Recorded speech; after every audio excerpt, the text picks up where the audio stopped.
Hello and welcome. I'm Ramesh Ramachandran and you're watching a special broadcast here on DD India. And with me is a very special guest, Group Captain Shubhanshu Shukla. Now, my guest needs no introduction, but just for the benefit of viewers joining us from around the world, Group Captain Shukla is a decorated Indian Air Force pilot and astronaut. He is the first Indian to travel to the International Space Station.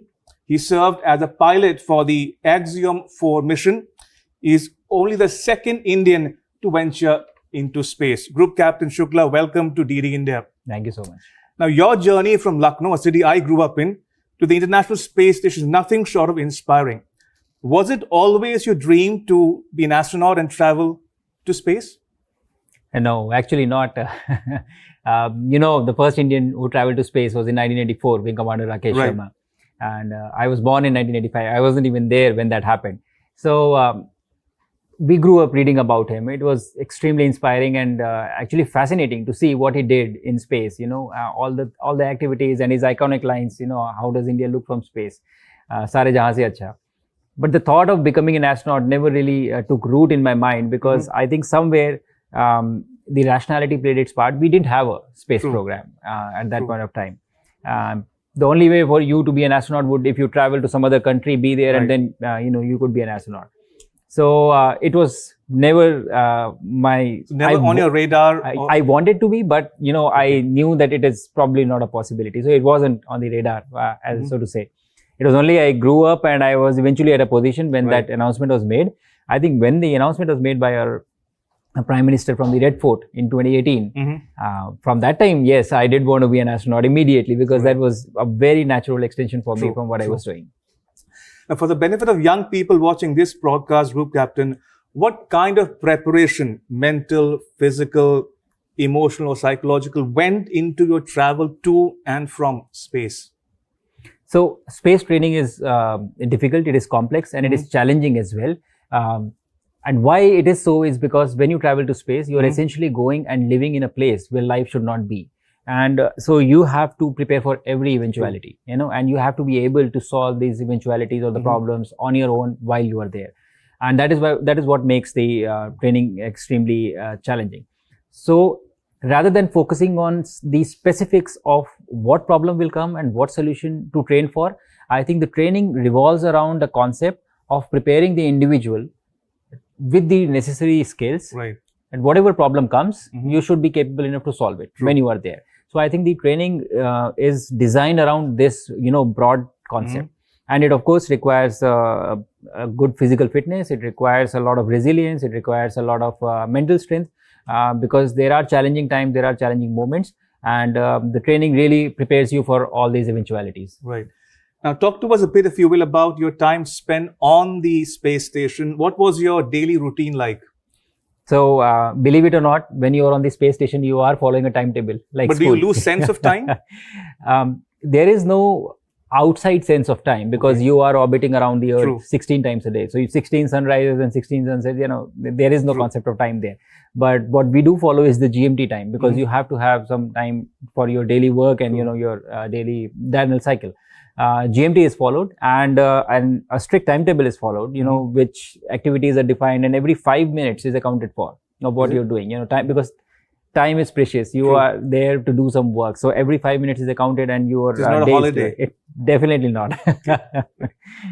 Now, what kind of adjustments to come back to your point, did you have to make to be able to live and work in space? So, you prepare and train a lot and you are given an exposure of what it would be like when you go to space.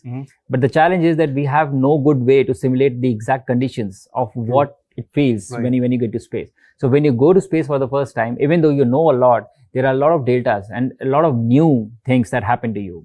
For instance, physiologically, there are a lot of changes. Your body has never experienced gravity and you are in an environment for the first time. So it kind of rebels. Your blood shifts up to your head becomes bigger. Your heart slows down because it doesn't have to push blood to your brain against gravity. Your spine becomes longer. You become taller actually for some time. And so all these changes happen. You don't feel hungry initially few days. So you have to deal with these changes and continue to work. So I think that preparation only happens when you get to the space. But otherwise, there is a huge support system, a lot of people who are sitting on ground to help you with any issues, any challenges. And I think that is very helpful. If you come across a problem or come across something, it is very helpful to talk to those people and try to find a solution. You spoke about Squadron Leader Rakesh Sharma. I was in school when who retired as wing commander afterwards, created history by becoming the first Indian to travel to space. Now, I remember watching him speak with the then Prime Minister of India. Similarly, you spoke to Prime Minister Modi of India during your time at the station. It would have been a proud moment for you, isn't it? Oh, it was an extremely proud moment. You imagine yourself being on the International Space Station, a marvel of human engineering which is orbiting around the Earth, traveling at around 27,000 kilometers per hour, going around the Earth several times, and you have your flag in your background, on your back, and you're speaking to your country's leader. And I think there is nothing more proud to feel. I think it was an extremely proud moment for me, and the realization of what is happening, it happened for me in that moment. That what an absolute honor it was for me to be able to get to do this, a privilege, and at the same time the sense of responsibility of what I do with this now that I have this. So Indeed. Both the things, it was at the same time for me. Absolutely.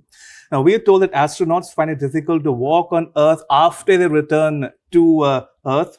Tell us about your experience or your recovery. Yeah, you told correctly. I think it is very difficult to walk on Earth. I was sitting in the capsule when we had the splashdown, and I was feeling pretty okay. I was not feeling bad, did not have any SMS symptoms then. And in my mind, I felt that the minute they lift me up, I would start to walk. I would be able to walk.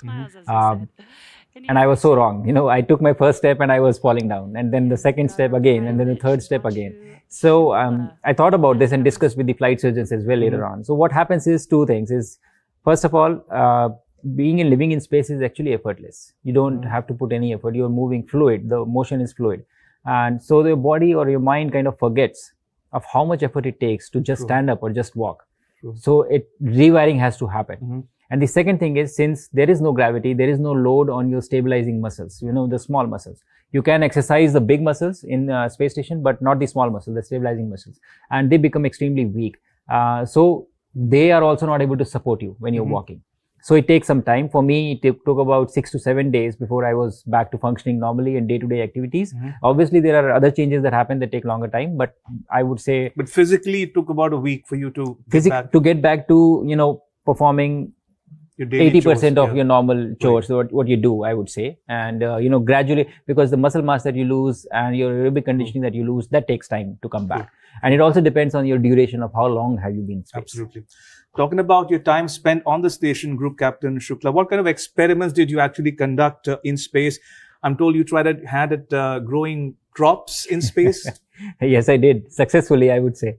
So we carried 7 Indian experiments. I participated in total 11, 7 out of which were conceived, created and developed for space by the Indian researchers in collaboration with ISRO. And all the experiments were with the mindset that they would be benefiting us for our own space exploration that we are going on for Mission Gaganyaan, Bharatiya Antariksh Station, or eventually landing on the moon. And very interesting experiments, I would say. Some were focused on stem cell research, and some was about developing the technical displays for microgravity. Some were about food security, like growing cyanobacteria and growing macroalgae and growing moong and methi, which I took with me, the sprouts that I took. And all of these are trying to address a problem. Space is limited, weight is limited, what you can send to space, and nutrition has to be catered. So the challenge is to pack as much nutrition in as less space and weight as possible. So all these experiments were designed or created with that mindset in mind. And I'm happy to say that they were all performed successfully. We have the data back, and I am pretty sure that very soon we'll be seeing some research papers being published. So mission accomplished? Absolutely, I think so. Great. Yes. Now, looking at the big picture, Group Captain, India is making rapid strides in space without doubt. Chandrayaan-3 moon landing was a success. Then there's the NASA ISRO synthetic aperture radar mission. Then there is the actual moon mission. Now, we're also hearing about advances in reusable rocket technology, making launches more affordable than before. How do you view ISRO's successes? How do you see India's role in this space of, growing in the coming years? Yeah, I think ISRO always has been a shining star in our country. The entire nation has always celebrated ISRO with the accomplishments that they have had, with the kind of missions that they have done. They have cemented their position in the global space arena, I would say, by executing successful missions repeatedly, demonstrating that this is repeatable and this is executable. And so that has already been done. And now, after that, if you have a strong backing from the national leadership for pursuing even more challenging and advanced missions, I think the combination becomes absolutely fantastic for space exploration in general. So we have a clear roadmap for space exploration in human space missions, the Mission Gaganyaan, Bharatiya Antariksh Station, and thereafter eventually landing on Moon. And there are other missions also, exploration to, again, going back a lander to Moon and then exploring Venus, and further deep space missions are also being planned. So I think all of this is working towards a place wherein we will have a very thriving ecosystem in the country as far as space is concerned. And we will, if we continue to work at the pace at which we are doing and grow from here, every step, I think we would be able to establish ourselves as, one of the pioneers and leaders in this arena in global space exploration in general. I believe ISRO also helped to rectify some snags that were causing delays in your launch.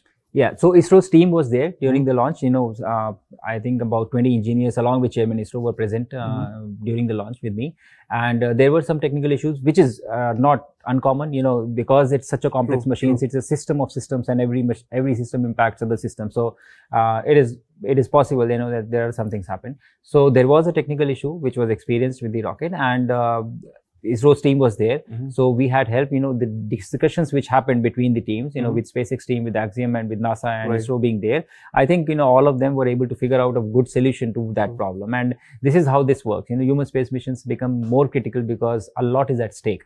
And so the responsibility that is shown by people who are on ground, it really gives the confidence to the people who are traveling. And that is why you can have faith and put trust in these people who are sitting on ground and, sit on something which is going to launch you into space and bring you back.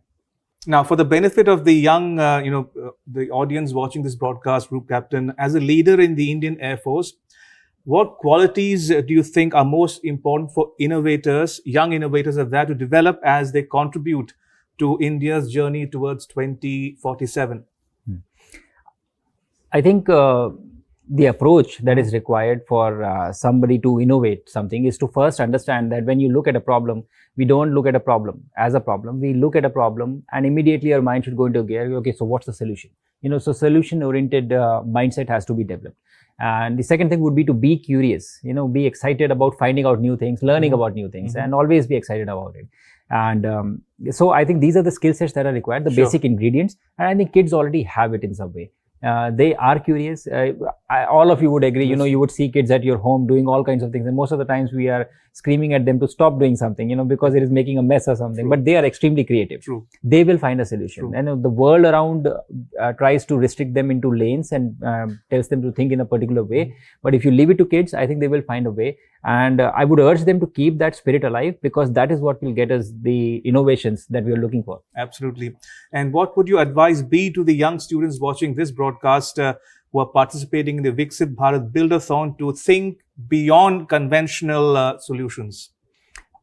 Ever since I've come back, I have said 2 captions to every kid that I've met. And I think this is what is very important, because most of the times I feel the limitations that we put on ourselves are mostly in our mind.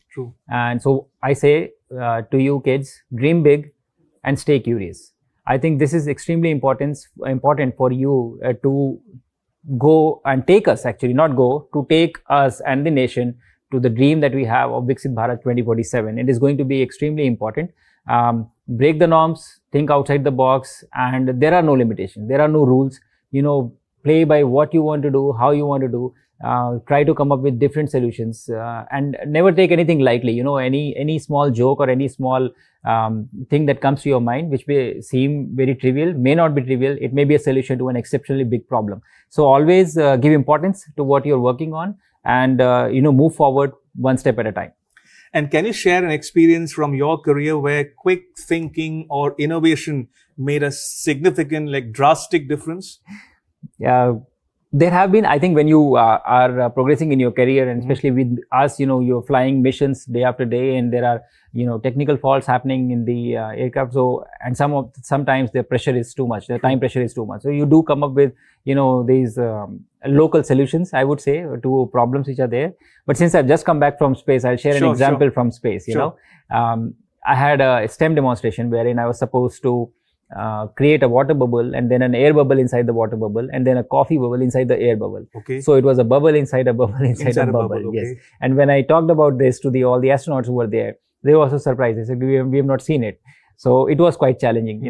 Initially the learning curve is very high, and you start practicing with it. So the first day I did a lot of work with this, didn't work out. I went back, discussed with a lot of people. They said, okay, let's try something else. And then we started playing around with temperature of water, and then we tried to do something, but it was not happening. Actually, the air bubble inside the water bubble happened, but the coffee bubble was extremely difficult. And so then the thought came, what can we do? How can we do? Because it is becoming very small. So I pulled out a medical syringe, and we pulled coffee inside the syringe, and then poked the air bubble, and then pushed the coffee bubble inside the air bubble. And it stayed there for a brief moment. We could capture it on camera, but you got a solution. So I'm saying it's a very small example, but it is an example of how it is possible to find solutions. Just have to look at it from a different angle, the problem. And talking about innovation, how can young innovators align their creativity with national priorities to create real impact? So for this question, I think I would stick to what we have in space exploration. We have come up with a policy in 2023 with Mission Gaganyaan, with Bharatiya Antariksh Station, and with landing somebody on the moon.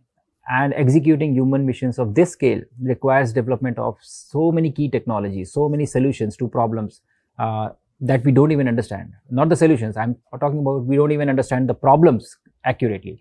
So I think that the innovators would be required. We would need all of them to learn about this when they are there in school right now, and to apply this knowledge when you grow up and you come out of school and you contribute in us achieving the dreams that we have of sending to the moon. We will be able to send one person to the moon, but it would take the resources of an entire nation. So we need you, and I would appeal to you kids that you please remain excited about space, read up about it, learn more and more about it, and come up with unique solutions to problems that we are likely to face when we go to moon. Group Captain, I'm approaching the end of my time. So last couple of quick questions. Now, looking ahead, have you set your sights on Gaganyaan, India's first manned space mission? I have set my sights on every space mission that is going to go to space from India. But like me, all the others have as well. And, at the end, I think that it would really not matter. Whoever travels, it would be somebody from here. True. And I think more important is getting there, getting somebody to go to space and bringing them back. Execution of this mission is much more important.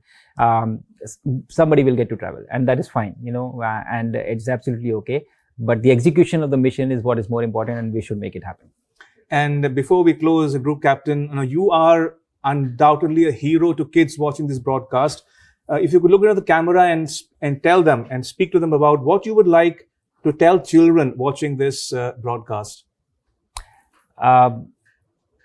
This entire broadcast is being done because of the initiative, by the government, by the Ministry of Education and Niti Aayog, and as a part of the campaign of Viksit Bharat Buildathon. And I think that's a great movement to initiate the thinking of kids into adopting the problem-solving skills. And so I would urge all the kids who are watching this. First, I've already given a message, dream big, stay curious. And third, I would say that, when we talk about Viksit Bharat 2047, sit down and think about it. Who is going to make it happen? You are the kids who are going to make it happen. Assume that responsibility, have accountability, say that it is your challenge, your dream, and work towards it. We all have to make this dream a reality, and that is my message to you. All right, on that note, Group Captain Shubhanshu Shukla, thank you for joining us and sharing your thoughts with our audience at home and abroad. Thank you for your time. Thank you so much. Pleasure to be here. And with that, it's a wrap on this special broadcast. But news continues here on DD India. You can catch all the latest updates on our social media, mobile and digital platforms. Thanks for watching. Bye-bye.